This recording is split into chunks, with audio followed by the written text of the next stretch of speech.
It's time for the Phil Ferguson Show.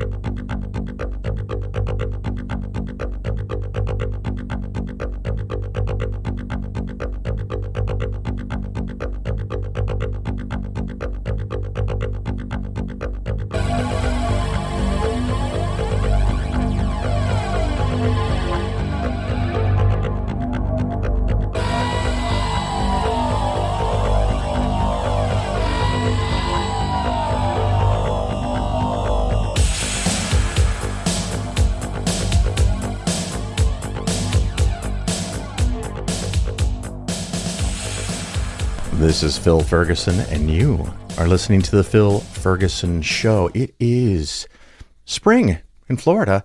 I tell you what, you all know that I moved from Chicago to Florida, and I'll be in Florida at least 6 months and a day of every year. I did not know, it was not in the marketing brochure, that Florida has a dry season that is a little over 6 months. I shit you not. I did not know this. I'm delighted, absolutely not beyond words, because I'm going to give you some words, but I am actually exceeded my expectations. And so here's the deal. Everyone knows that it can randomly rain in the middle of the day in Florida any day. Well, but did you know that's only like May through August? And then, of course, September, October is peak hurricane season. You always have that. And last year we had 2 of them, and it all worked out pretty darn well. But after hurricane season ends, mid-October, November, December, January, February, March, April, and maybe into a few weeks of May, which is where we're getting to, that's the dry season. We went like 3 months, it only rained 3 times. So every day we go outside, there's some clouds today as an example, but a lot of blue sky, a lot of sun, not the dark, rainy, mixed sleet kind of thing I would be used to in this time of year in the Chicagoland area. Almost every day, almost sun all day. Pretty nice. The last week, we've had the highs in the low 80s, 80, 82, 84, maybe 85. But in the afternoon, the humidity was only around 40, 45%. Now, compared to the desert southwest of the United States, where it's 9. I'm not competing with that. But you know what? I don't like 9% humidity. I know I might get more hate mail on this than anything else. I don't like it really dry. My skin doesn't like it really dry. My sinuses don't like it really dry. But I also don't want 70% or 90% humidity if I can avoid it. So the humidity for these several months is absolutely fantastic. It does get a little cold in January, talking lows below 40 a few days, but you know what? It's really nice. So that's some of the fun of Florida weather. We also recently had someone come in and do maintenance on our lawn watering system. And he was so funny. He's like, who cleaned this out? Who did this last year? They did a crappy job. And I said, well, we haven't owned the house for a year. And I'm betting that the previous owners, wonderful, delightful people, not necessarily the best at maintaining stuff. So I'm thinking this was the first time the system was ever checked in the 6 years that it's been in existence. But, he got everything tweaked and fixed up. So that's kind of cool. I think I've previously mentioned there's solar panels on the house now, 27 of them. It is a 10 kilowatt system. So at most, at peak, it could create 10 kilowatt flow of electricity. If you use that all hour, of course, that would be 10 kilowatt hour. In this house, we use about 50 to 70 kilowatt hour in a day. So this system can handle most of that, all of that during peak demands. And I engineered it, I calculated, I did the math that the panels will cover 75% of the expected use of this house. And there's a lot of pros and cons that go in a weird calculation like that. If you have solar panel questions, of course, you can send me an email, phil@polarisfinancialplanning.com. But I still can't use it. It's not actually on yet. And it's been up 3 weeks now because we're waiting for Duke Power, Duke Light Energy, whatever they're called. Duke has to come to my house, shut off my power, and change the meter that calculates how much electricity you're pulling from the system into your house. The new meter, of course, will calculate electricity going both ways. And that's how you get the credit for the electricity that you produced in those occasions where you're producing way more at a given moment in time from the panels, usually from like 9 or 10 in the morning till 4 or 5 in the afternoon, depending on the season, than what you're using from the grid. So you want to get that credit back because that not only using less electricity from the electrical company, but it's really important to be able to ship back and get credit when you produce more electricity than you need to use, so that overnight when you're using electricity, you can bank on those kilowatt hours. Anyway, some good fun stuff with that. Of course, more crazy newsy type of stuff. You hear about it everywhere else. I'm not going to go into it in too much detail, but a random judge says that the abortion pill, medically necessary for people that have a medical need and approved by the FDA and available through the mail. He has decided unilaterally on his own that that's no longer the case and the pill should be illegal. And this is not just, it's very much about abortion and women's health care, but it's not just that, because if this stands, this does mean theoretically any individual judge anywhere in the United States of America at any time by whim could decide that any medically approved equipment, process, device, prescription is now no longer legitimate, no longer legal.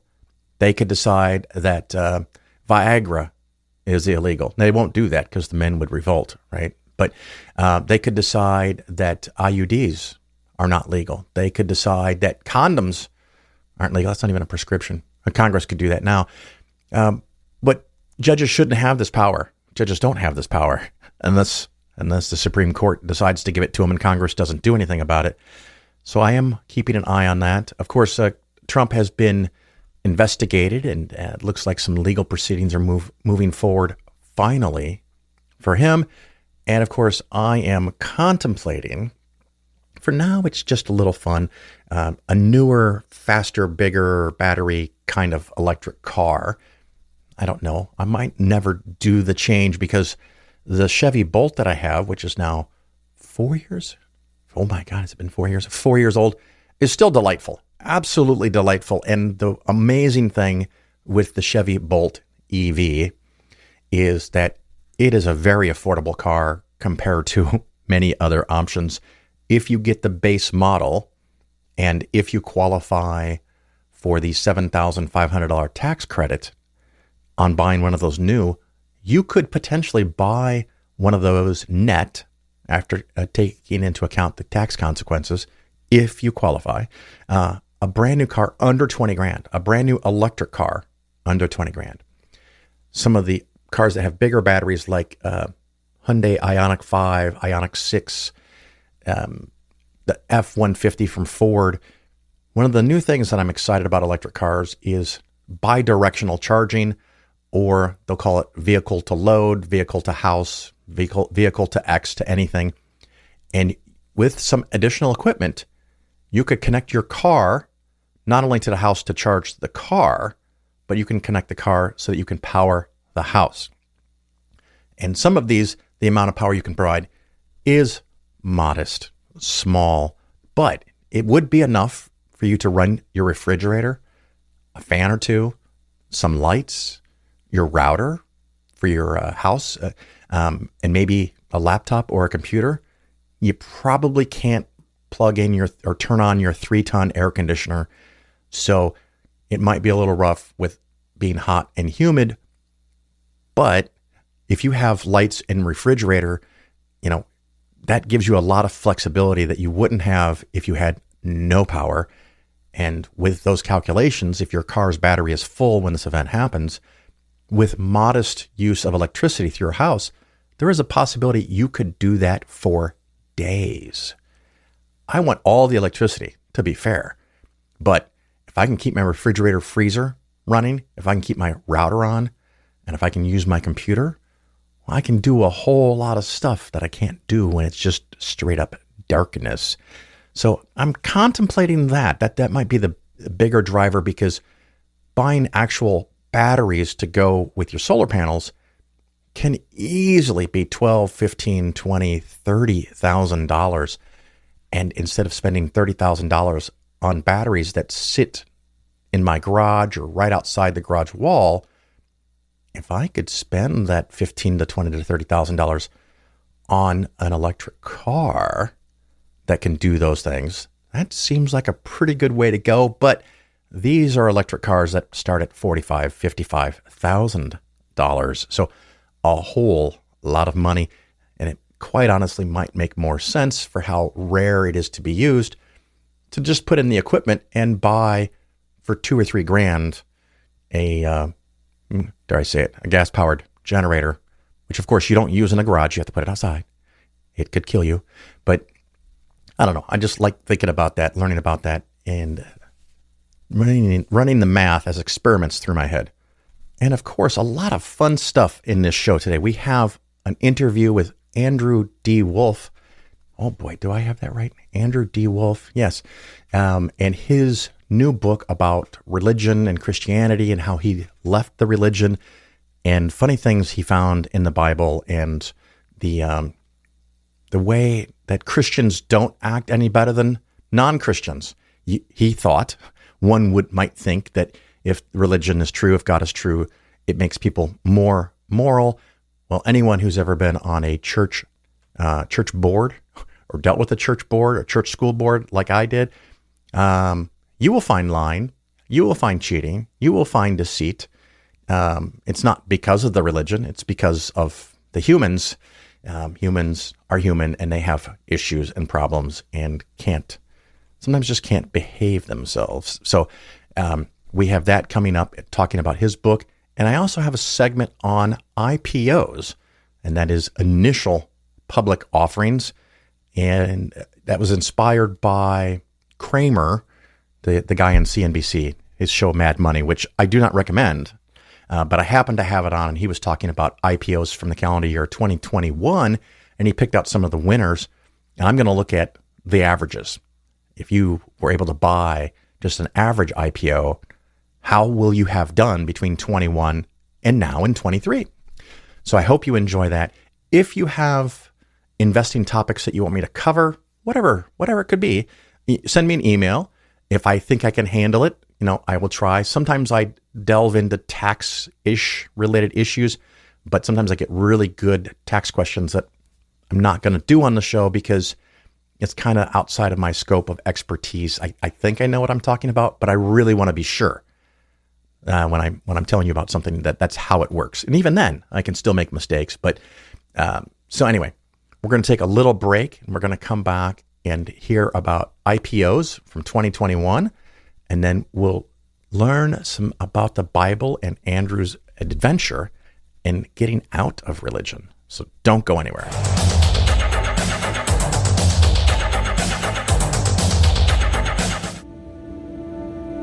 Pace e lunga vita.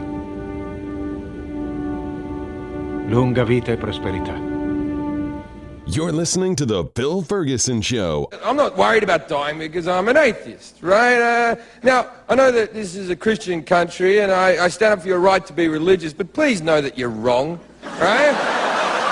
Please know that you're living in a fantasy land and that after you die, nothing happens. Stop being a fucking child. I'm not scared of dying because I'm an atheist. I know I'll just rot in the ground. Right? I won't even know I'm dead. Do you want to know why? Because I'll be fucking dead. Religious people worry because they believe in heaven. If there's a heaven, there has to be a hell. And everyone who's read that book knows that you've done enough shit to go to hell, right? And that makes it very stressful on your deathbed, doesn't it? No one want to prick you are going, this isn't going to be good. Hey? I don't want to go to heaven. I don't even want the option of heaven. I don't want to exist in a conscious state for the rest of eternity constantly thinking. I don't like thinking as it is. Where's me passport? Can't punch women in the face.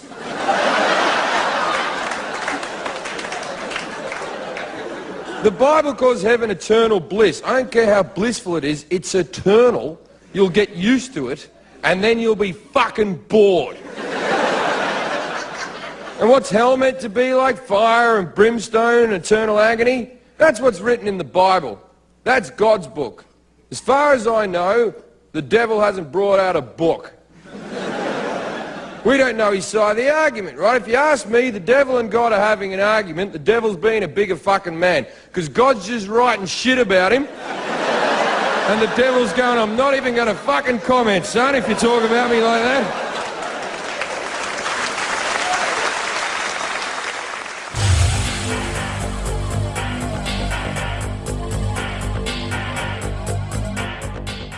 The Phil Ferguson Show is for educational and entertainment purposes only. Nothing said on the show should be interpreted as personalized investment advice.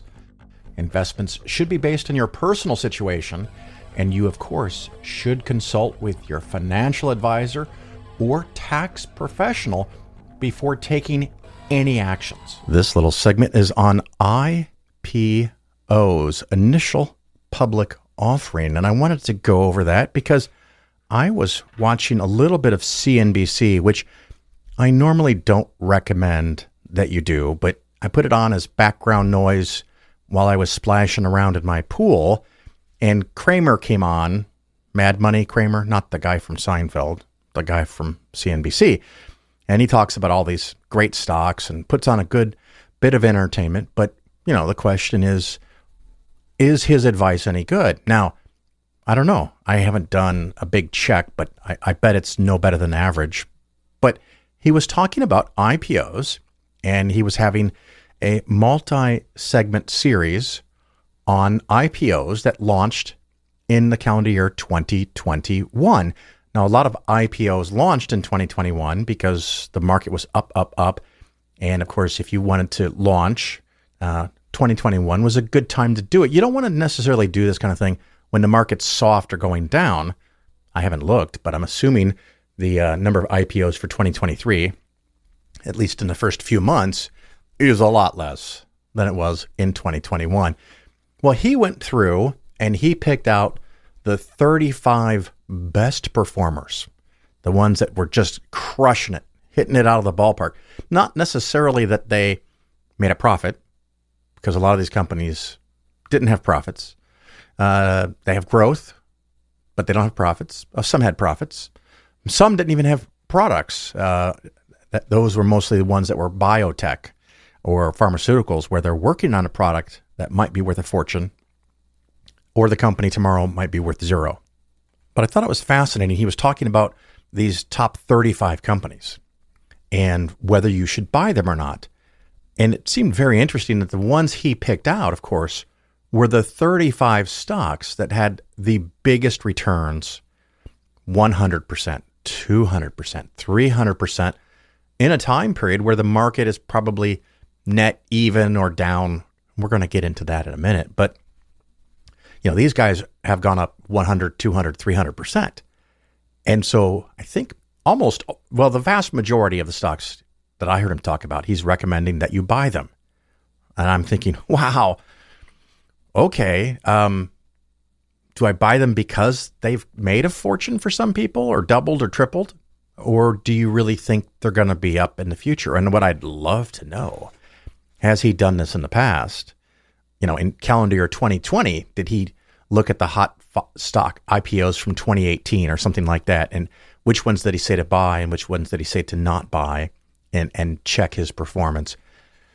I don't have that easily in front of me, and maybe I can do some research and find it. But what I could do is in the Google, I searched for calendar year 2021 IPOs, initial public offering. That's when a company issues a stock for the first time. And, you know, how are they doing today? And I thought this is going to be really hard. But no. I came across a website called stockanalysis.com, IPOs, or what's it? See, stockanalysis.com/IPOS/2021/. I think that'll get you there. Or you just look for stock analysis or look for IPOs 2021 and maybe you can find a different list. So I don't have any way to judge whether this is the accurate and most up-to-date data. It's what I found. It kind of goes with what I thought was going to happen. But, I'm biased. I want to tell a story, and maybe if it turned out a different way, I wouldn't even do a segment on it. But it turned out a certain way that I want to do a segment on it. So I don't know. Am I just picking the things that fit the narrative that's in my head? You always have to keep that in mind. And even Kramer himself said at the end of the segment of all these awesome stocks, don't buy it just because he said so. Do your own research, which I thought was hysterical because, now he's kind of off the hook, which fair enough. I tell people to do their own research, maybe for the same reason. All right. Enough of that. So in 2021, there was 1,035 IPOs. 1,035 IPOs. Now, the thing that I thought was absolutely, truly, staggeringly amazing is a lot of these, and I didn't calculate a percentage because I don't know, but it has it in their name, acquisition company, SPAC. Well, those are two different things. Either acquisition company, AC, or special acquisition company, SPAC or SPAC. SPAC is this new trendy thing in the last few years where people open up a company and the company just sits there, sometimes for years and years and years, on millions, tens of millions, or even hundreds of millions of dollars.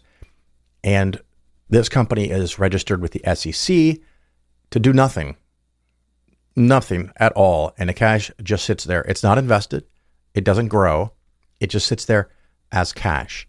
And the idea is that when a legitimate, I think that's a fair word to say, a legitimate company wants to go public, it can be very expensive to do an IPO, to do an initial public offering, because you have to use a broker-dealer, you have to have an underwriter, and all the stuff that you've seen in the movies. It's really difficult and complicated. So what happens is the special acquisition company comes along and says, hey, company X, instead of you going and doing an IPO, we can just hand you the cash and we buy you, and all the shares that you were going to issue go to us, and we already have a big group of owners that own our company. So technically, it's a merger where the SPAC is buying the brand new, or maybe 10-year-old, but whatever company that thinks I want to have an IPO. They can avoid all of the hassles involved in an IPO by merging, or in this case, being bought by the special acquisition company. And the special acquisition company then adopts the name of Company X, and voila, Company X now has stock on the market.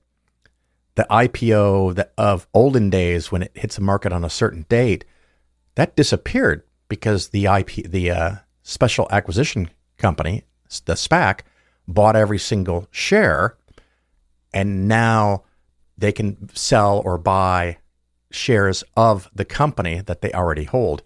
So the weird thing that this has created is there are lots and lots and lots. I haven't counted, but I'm just looking at this list, scrolling through this list.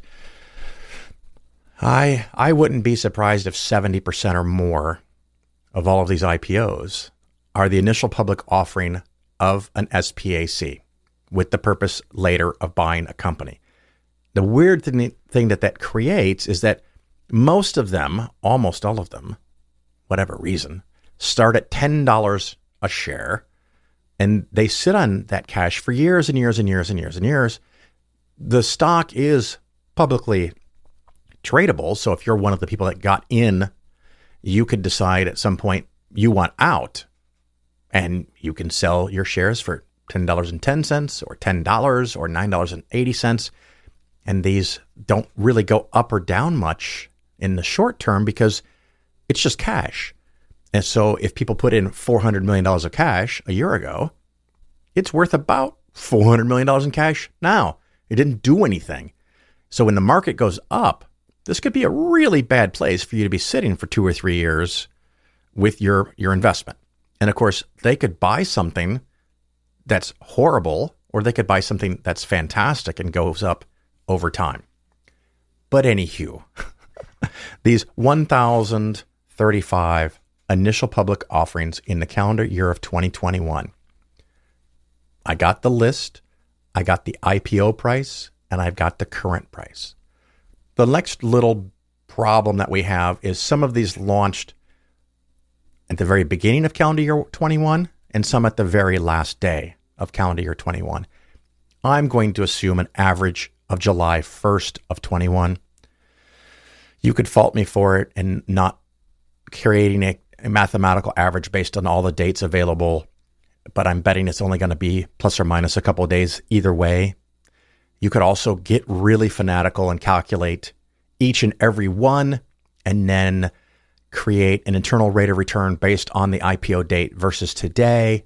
Again, wickedly complicated stuff, and I could end up spending way more time on this than I think it's worth. So I'm trying to get something in the ballpark, but something that's also reasonable for us to discuss. So if you put $1,000 into each one of these companies, actually, let me see, what did I do here? No, I did not do it that way. Did I? No. Okay. You invest, you buy 1,000 shares. So if the shares are $10, 1,000 shares is $10,000. What it works out to is if you bought all of these on the day of their IPO at the listed IPO price, which you may or may not have been able to do. I'm just using that as a reference point. You would have invested $14.265 million in all of these companies. Well, that's awesome. How much would that be worth today? And that would be worth $10,645,000,000. So let's see here. I got the percentage, but I want to see now that dollar amount minus that dollar amount. You would have lost $3.62 million. That does not sound very sexy to me. I did the math on that, and that is a loss from July 1st of 2021, assuming that all of these launched on July 1st. The loss would be 25.4%. And quite honestly, that's probably a pretty accurate number because during 21, the market went up. And so everything that was launched late in the year might have gone up anything. And if I'm assuming they were bought on July 1st, I don't know. There's some slop here, plus or minus several percent. But then I looked at the Vanguard Total Stock Market Index return, and the Vanguard Total Stock Market Index on July 1st of 2021 had a price of 108.49. And as of today, it has a price of 99.79. So a loss of 8.02%. So if you had invested in the total stock market index, and this is based on price point only, you would have lost 8.02%. Or if you had bought every IPO, you would have lost 25.4%. And I want to remind you of this particular oddity. When you look at the price of a stock or the price of a mutual fund, or you get one of those fancy charts from MSN Money or Yahoo Finance or Google Finance or whatever, almost always those price points do not include dividends. Now, in this case, it's fair because I'm pretty sure because it's the price point, the 1,035 stocks that went public in 21, it's all based on the price point. So I'm not including any dividends. When I'm looking at the Vanguard Total Stock Market, it's not the total return, it's the change in the price point per share went from 108.49 to 99.79. That index fund, total stock market index, has a yield of about 1.5%. So if I add that over the last 2 years, that's about 3% money that you got back in the form of dividends. So your loss of 8 becomes a loss of 5. Now, the question then, of course, is all of these companies, do they have dividends? Some do, some don't. I'm pretty darn sure the vast majority of special acquisition companies do not pay out any dividends. It is contrary to the very nature and purpose of what they're set up to do. Other companies that launched, usually during an IPO phase or when the company is newly publicly traded, they don't have a lot of dividends. People are buying these stocks, riskier stocks, unknown companies, brand new companies, at least brand new to the market.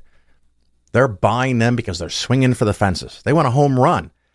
And stocks have a hard time becoming a home run if they're taking all the cash that everybody just put into the company and paying it back out in dividends. So I don't know if it's fair to assume 1%. I'm going to assume 0.5%. I bet it's less than that. So over 2 years, 1% in dividends. So the loss is not 25.4, it's 24.4.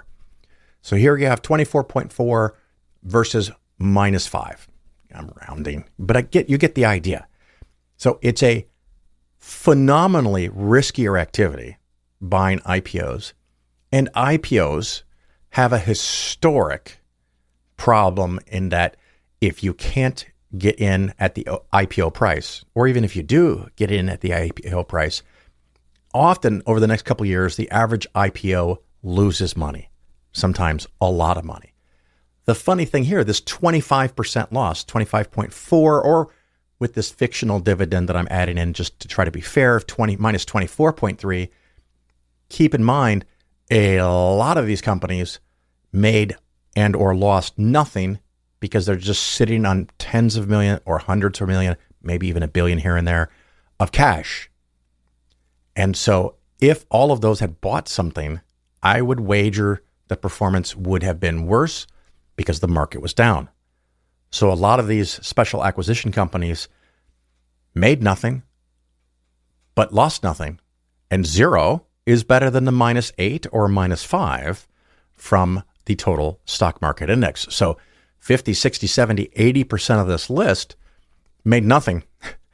And the staggering thing is, and maybe I can do this too, if I look at only the companies that the price has changed more than 10% and eliminate things that have been pretty much around where they started, you're going to find a whole lot of companies that lost 80, 90, 95% of the money. And apparently only 35 of them had phenomenal returns because that's what Kramer picked out, the 35. I don't know that it's only 35, but even one of the companies that he considered one of the best had a return over the last, give or take 2 years, of barely over a couple percent positive. So I don't think there's a ton of winners. And if they're winners, they're not very big winners, and you're taking a huge amount of risk. So some thoughts on IPOs. Very poor performance. A lot of special acquisition companies, who knows what they're going to do when they fuck around and buy stuff. High risk, low reward, terrible performance. Not for the faint of heart. So if anyone comes to you or your broker comes to you and says, hey, I've got a special opportunity where you can put your money in a special acquisition company and they're going to buy something that's yet unknown for a price that's yet unknown, for an amount that's yet unknown, for a time period that is yet unknown, they could just sit on your cash for years and years and years and do nothing with it. If it happens to be a period of time where the stock market goes down, it might work out for you. But if you get a year like 21, where the stock market went up 28% in one calendar year, if you had your money in a special acquisition company, here's one, started on January 5th, Crucible Acquisition Corporation. CRU is the symbol. IPO price $10. Current price almost $2 2 years and 3 months later, $10.05. Okay, cool. So for 2 years, you made nothing. And again, in this case, that's better than losing 5%. But most years the market is up, and in most years, anyone that sits on these giant piles of cash are going to make nothing, and that would include you. Anyway, wrap that up. Just some fun thoughts on IPOs, initial public offerings. If you have any questions about this or other topics you'd like me to cover, please feel free to send me an email, phil@polarisfinancialplanning.com, and maybe, just maybe, I'll take your question and make a show segment. Boy, English is tough today. A show segment for you. All right, we're going to take a quick break and go on with some other fun stuff.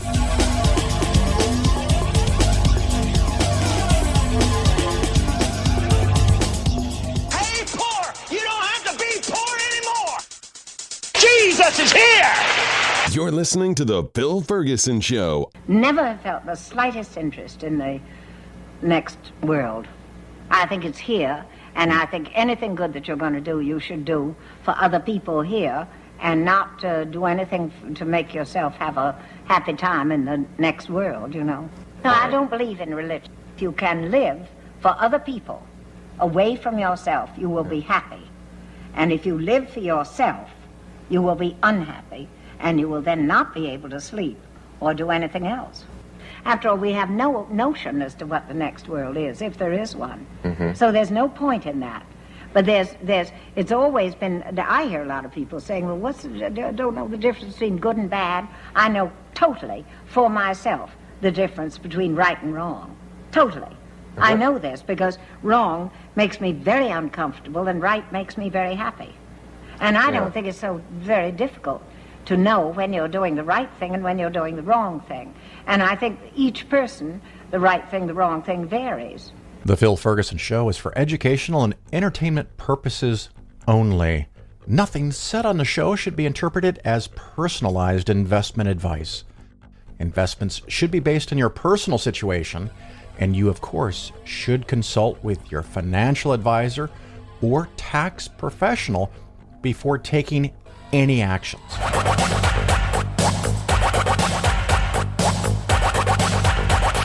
Welcome back, everybody. This, of course, is Phil Ferguson, and you are still listening to The Phil Ferguson Show. As promised in the intro, we now have our interview today with Andrew D. Wolf in his most recent book. You like that? Hopefully, Andrew, your most recent means you're going to write more. Why Practicing Christians Are Practically Atheists. Andrew, welcome to the show, and what's with that title? Well, the title was meant to be very controversial and catch people's attention. Just kind of getting straight to the point as to what the book is all about. Yeah. Now, for the listeners who haven't read this, where can they buy this book? I do have it available on Amazon Kindle. I've got an ebook, paperback, and hardcover readily available. Nice. Very, very nice. Now, just for the listeners to know, I think you'll take this description nicely. It's meant to be very readable. It's not a scholarly work. It's something that anyone can pick up and just start reading, and it flows. It's nice, and it gets the point across. Does that seem like a fair analysis? Yes, absolutely. Just try to keep it simple, and tell my story, and then give reasons as to why I came to the conclusions that I've come to in my spiritual journey. So absolutely. Do you still consider yourself on a spiritual journey? Yeah, I mean, you're always learning. Anybody that says that they've learned everything is full of crap. So I've definitely come a long way from the realm of Christianity or Protestantism, the Baptist Church, so to speak. But yes, I'm always learning. Okay, it pops into my head when you use the word spiritual. To me, that comes with negative baggage that I don't know that you mean to use. But you describe yourself however you want to. Don't listen to me. Right. When I say spiritual, I mean like non-religious. as opposed to like separate from going to church or, the orthodox idea of church. Spiritual meaning, ideas that I can use in my daily life to hopefully make the world a better place. Yeah. I think I fully understand your intent. I just worry that other people might not, because as soon as they hear that you're on a spiritual journey, they might think that you've gone from Christianity to Wiccan or a deist or something. Oh, I see what you're saying. No, not at all. Okay. It's a journey of life, man. Journey of the mind. There you go. I guess I use the term spiritual just because that's kind of maybe the term I'm used to using. Oh, absolutely. And sometimes I will mess with people's heads intentionally, and I will tell them that I am an evangelical atheist. I like that. Yeah. Yeah. So, as cool. you said, a big part of the book in the beginning is the story, that what I call the deconversion story, if I may. And I love these stories, and they're all so very different. And I have talked to people over the years that they just have this one moment where they snapped their fingers and they went from believing in God to not believing in God. It was a 5-minute process. Now, for me, it happened when I was 13, and it took a few weeks, maybe a few months, but then I got out of it. I'm thinking from reading your book, it wasn't like that for you. It was a long, painful, torturous process. Does that sound right? Yes, absolutely. Just because, I've been in the church my entire life until I turned, 30, 31 is kind of when I really started questioning things. And so I had all this ingrained, ideology in my head, and, it's part of your everyday life. I mean, when you go to church 3 times a week and, you're reading the Bible every day. And I was a preacher at one point, not ordained, but still kind of a leader in the community. And so, it took a while for me to kind of get over some things or unlearn things that I'd grown up with, to come to certain conclusions. I had to do a lot of reading, a lot of, soul searching, so to speak, and figuring things out for my own self before I came to, the conclusions that I finally came to. So it took a while. Yeah, and it was a very interesting read because you went to, was it Liberty University? Yeah, Liberty University. And of course, that's designed to, help raise up Christians and give them a quote unquote education and teach them about the Lord and religion. And you started hearing people saying different and conflicting things, even at Liberty University, which fills me with hope. That a generous portion of other students might have had a similar experience. So tell us what happened at Liberty University, or just some stories in classes or professors or preachers. Yeah, I mean, when I was in school learning, to be a champion for Christ, and not really to disparage the name itself. I mean, it is a great university in respect to getting a really good education, fairly solid. The biggest thing for me was just noticing the inconsistencies in this whole, Baptist lifestyle, this religious lifestyle of, going to church and being a quote unquote Christian.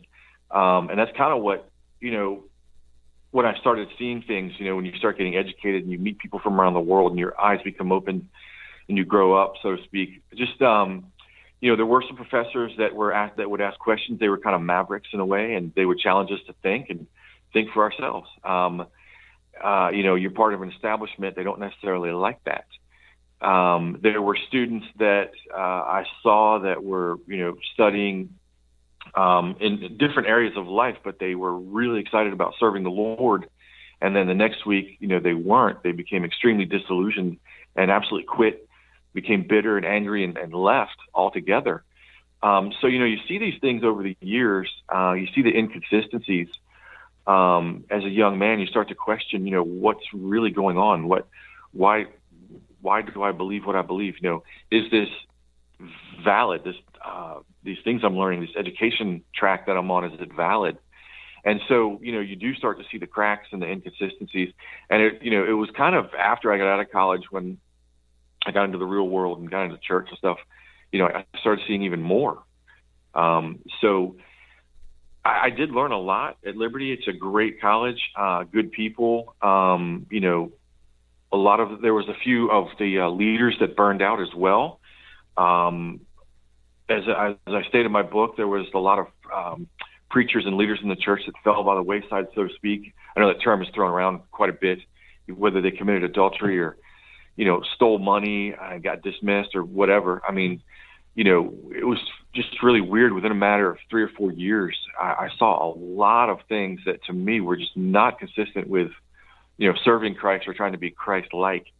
And that's really what kind of opened my mind to a lot of things. Did you have the expectation, and I know I did when I went to college, not from a religious perspective, but did you have the impression that as you went to this university that's all about Christianity, that things would make more sense?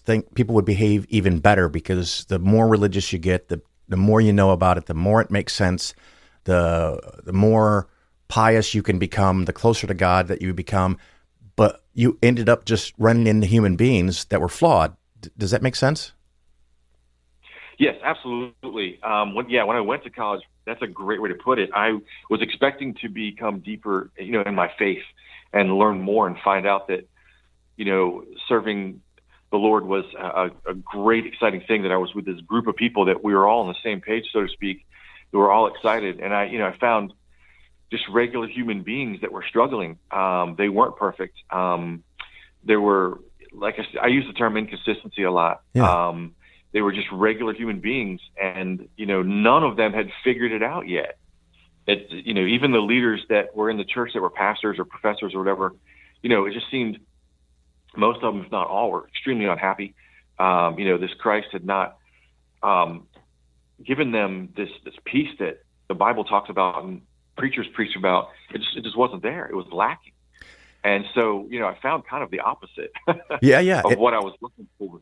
And I think it was much more dramatic for you than when I went to college, because when I went to college, I already was an atheist, but I found out that Christian is often thrown around, 70% of the U.S. population is Christian, and there's this kind of assumption that means they're all the same, they all have the same rules and same guidelines. Right. And clearly in your story, you're talking about you would find people that were Calvinist. You're saved at birth, and there's nothing you can do about it. There's predestination. There's people who are saved just because Jesus lived. There are people who can be saved and then unsaved.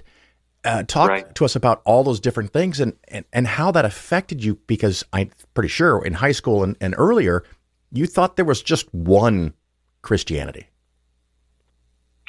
Yes, absolutely. Growing up, and I did go to Christian high schools, very strict Christian high schools, and Independent Baptist Church, which is really strict, like the strictest out there. Yeah, I came from the frame of mind when I was 18 that there was just one type of religion, one type of Christianity, one type of way of serving. And then when I got to college, you meet people from around the world, and you discover different ideas that you're talking about. Calvinism. I met Pentecostals that were extremely liberal-minded, open-minded, so to speak, and they believed that you could lose your salvation. You had to continue to work on that. They believed in the speaking in tongues, which I was taught was just bizarre and useless. Yeah. I met all kinds of people, and one of the things I talk about in my book is how there were so many different belief systems.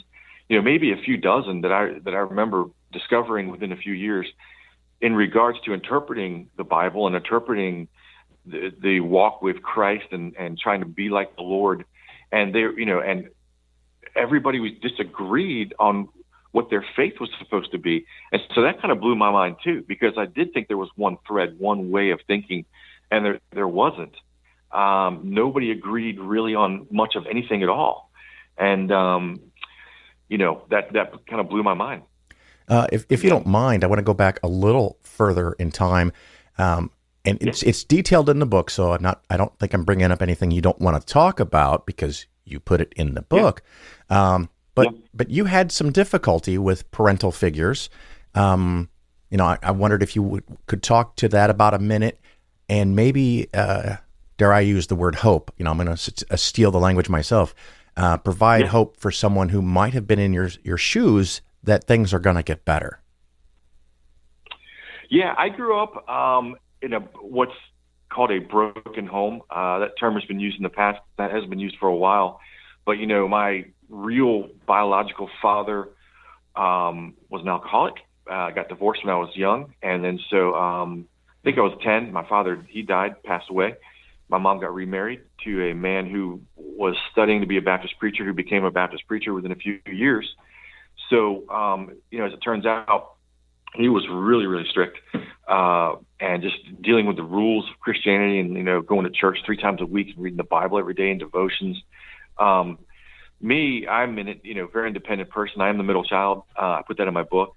So I'm kind of independent, kind of want to do my own thing. And I was serious about wanting to go to church and read the Bible and serve the Lord and learn what it was like to be like Jesus. But at the same time, these rules were just this didn't make sense to me. There was too many rules. They were too strict. And it kind of, over a period of years messed with my head. We fought a lot. And I put some things in my book that it's kind of deep.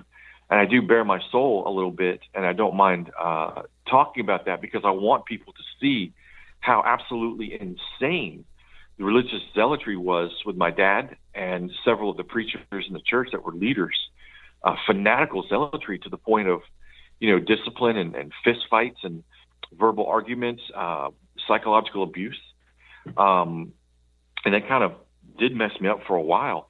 But I had hope as an adult after leaving that once I came into the real world, so to speak, and learned that there were other ideas and other opportunities out there to believe in, that gave me a ray of hope that there was, this mental, emotional freedom to get away from that. And I eventually did learn that. But it took a while. Excellent. Yeah. Well, and I'm delighted you're in a better place. And I just wanted to take the moment myself to say to anyone who's a high school or junior high or younger that's listening to a podcast like this, that things might be awful and maybe you need immediate outside help, but there's a good chance things are going to get better, because I talk to a lot of people who it does get better.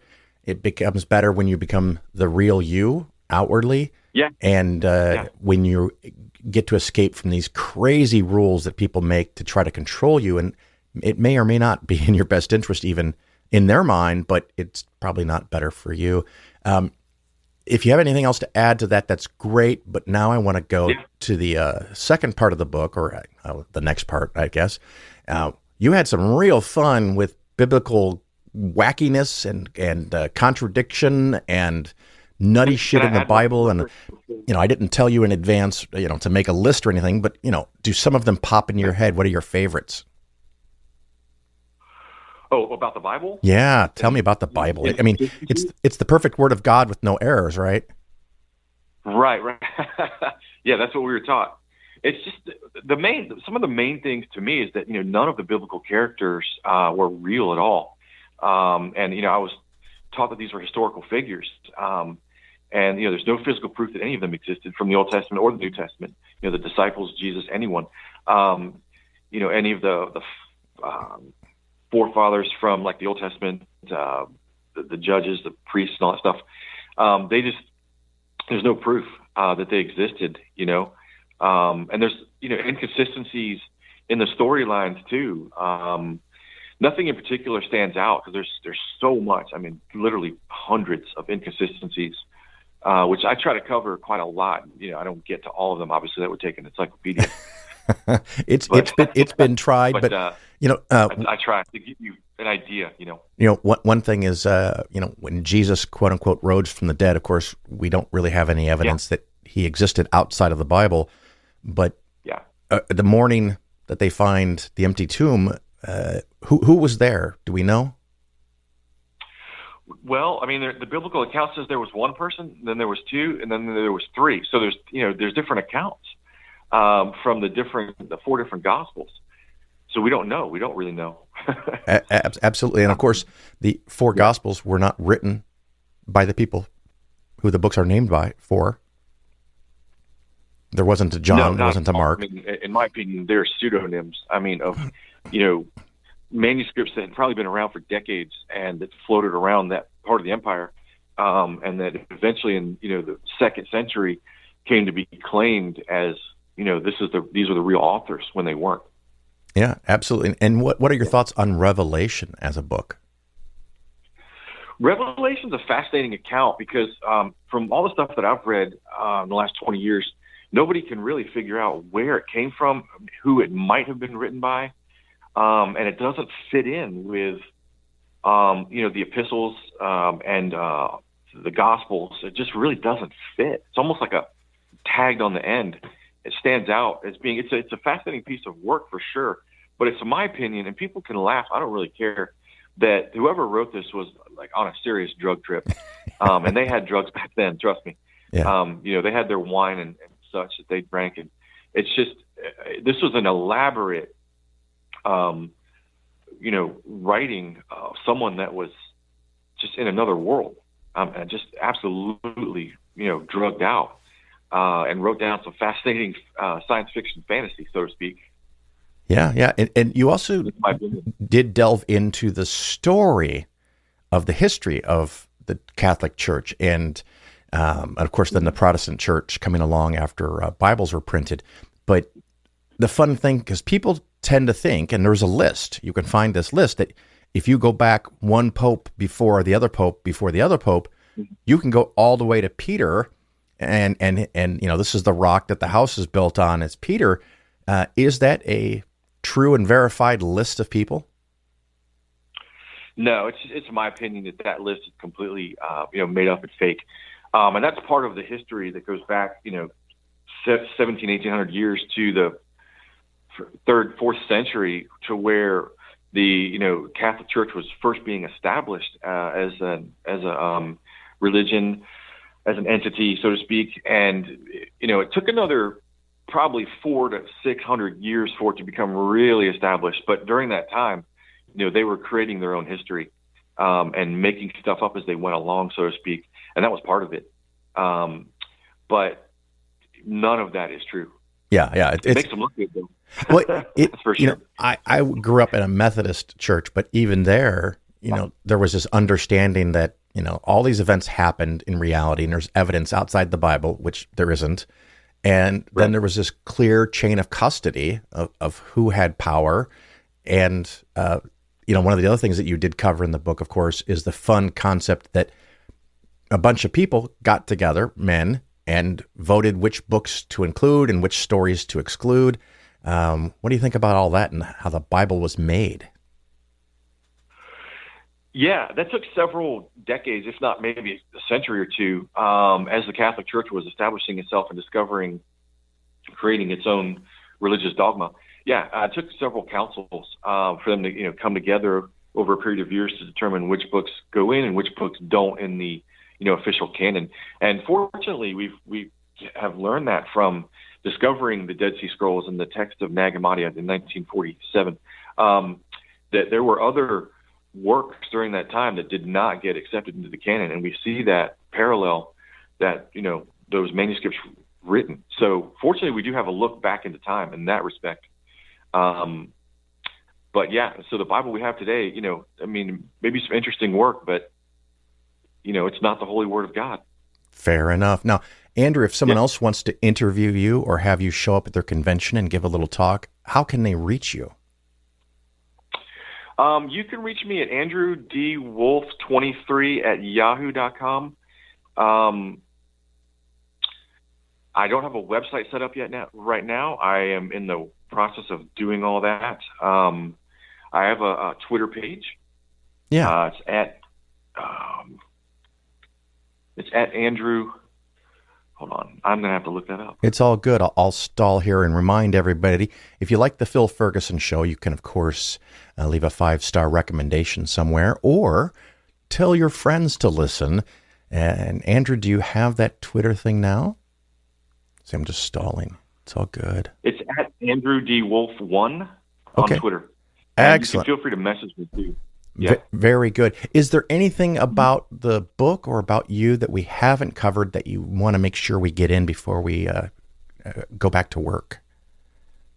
Well, this is book 1. I'm just kind of realizing this in the last few months as I finished the book, because this kind of tells the nitty-gritty of where I came from and my journey, to where I'm at now.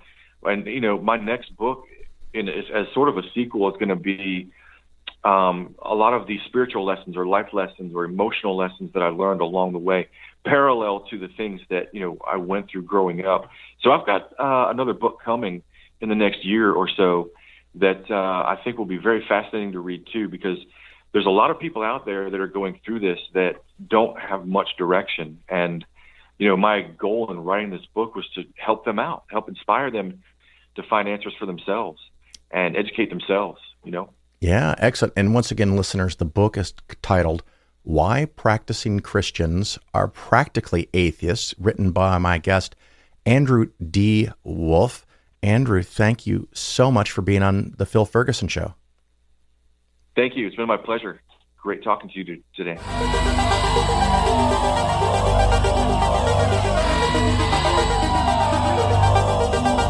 Thank you so much for listening to the Phil Ferguson Show. Having a great time here. I do have some traveling coming up, so there might be a bigger than normal gap between the episodes, but I'll probably talk about some of that traveling after we're done with it. So if you think, oh my God, it's been 7 or 10 or 14 days and Phil hasn't put out a show, it's okay. This is likely going to happen. Just was thinking about some quick numbers. I don't normally do this, but just happened to be looking at it. Year to date, the S&P 500, let's see, make sure I got the right thing, is up 7.7%. So, that's pretty good considering the average year, and the target that we talk about all the time is 10% in a year. So for the first 4 months, it's up 7.7%. So there will be ups and downs. It might even lose money by the end of the year. But the thing we want to look for is long term. So just for laughs here, long term, the S&P 500 is up about 55%. And this is just the price of the S&P 500. So it does not include the dividends, which are under 2% per year. So for the last 5 years, another 8% or so. So that's, instead of 55, something like 63 last 5 years, which comes out around 10% compounded per year. So that's kind of nice. I mean, even with the big correction in 22, and this is why you have to look at this long term. Any given day can be horrible. Any given month or quarter or year can be bad. We want to try to invest in the stock market in the long run. The other thing I happen to notice, the large cap growth fund year to date is not up 7.7 like the total or the S&P 500, but it's up 16.5. And so our shift at the beginning of the year and even earlier, I was doing adjustments in November and December, adjusting back to or rebalancing back to an equal footing of growth versus value instead of a predominance on value has worked out splendidly. I couldn't be more excited about that. But that's plenty of stuff for this episode. Thank you for listening. If you like the show, leave a 5-star review somewhere. If you like the show, recommend it to a friend so I can have more listeners to help out. And I guess, yeah, that's it. That's enough. I'll talk to you another time. I do hope to see you out there on the road sometime soon. Until then, ciao.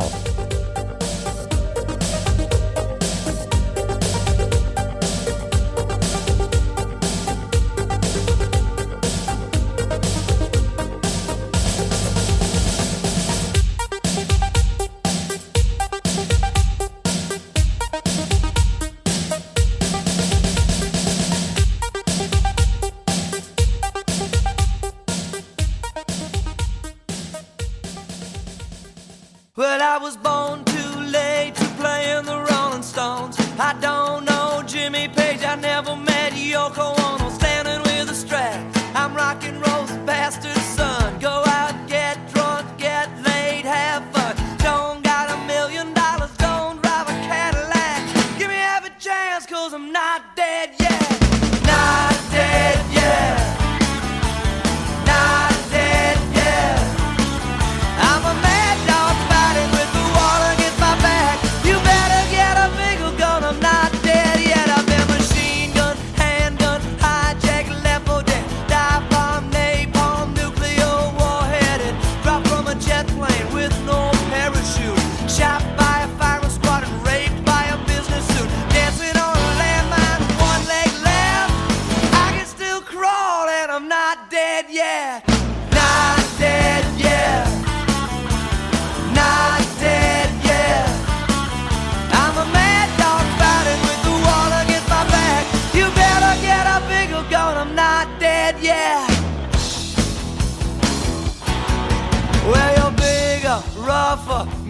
meaner, tougher, dirtier and uglier and sneakier and trickier. You wanna shoot me with a gun, cut me with a knife, take your bare hands and rip out my eyes, kick me in the balls and you bit me in the neck. Well, hit me again 'cause I'm not dead yet. Not dead yet. Not dead yet. I'm a mad dog fighting with the wall against my back. You better get a bigger gun, I'm not dead yet.